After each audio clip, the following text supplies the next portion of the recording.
আর দেখবো রে ভাই, এটা একটা নাকি ঐতিহ্যবাহী গাছ। শুনে আসতেছি আমাদের জন্ম থেকে, যে এটা দেখে আসতেছি যে এখানে এই গাছটার অবস্থান। এখন আজকে শুনলাম যে গাছটা নাকি পড়ে গেছে, তাই দেখতে আসলাম। গতকাল রাত ৮টার পর থেকে ভারী বর্ষণে লালমনিরহাট সদর উপজেলার বেশ ক্ষয়ক্ষতি হয়েছে। উড়ে গেছে বিভিন্ন স্থানের ঘরের চাল, দোকানের চাল সহ উপড়ে গেছে শত শত গাছ ও বৈদ্যুতিক খুঁটি। গ্রামাঞ্চলগুলোতে বিদ্যুৎ আসেনি ১২টা অবধি।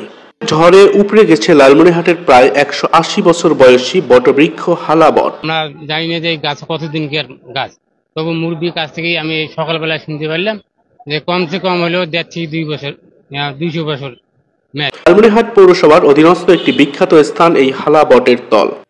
প্রায় ২ একর জমি জুড়ে বিস্তৃত প্রাচীন এ বটগাছ। লালমনিরহাট কুলাঘাট সড়কের বানিয়ার দিঘির উত্তর পাশে এর অবস্থান। দক্ষিণ পাশের একটি ডাল প্রধান শাখা থেকে কিছু দূরে মাটিতে চাপা পড়েছিল। একটি ডাল রাস্তার উপর দিয়ে পাশের জমিকে আচ্ছন্ন করে ফেলেছে। পরে আরো ৩টি গাছ যুক্ত ছিল পাইকর, আম ও বকুল ফুলের গাছ। গাছটির বয়স প্রায় ১৮০ বছর। গাছের নিচের ঈদগাহ মাঠটি আরো পুরনো।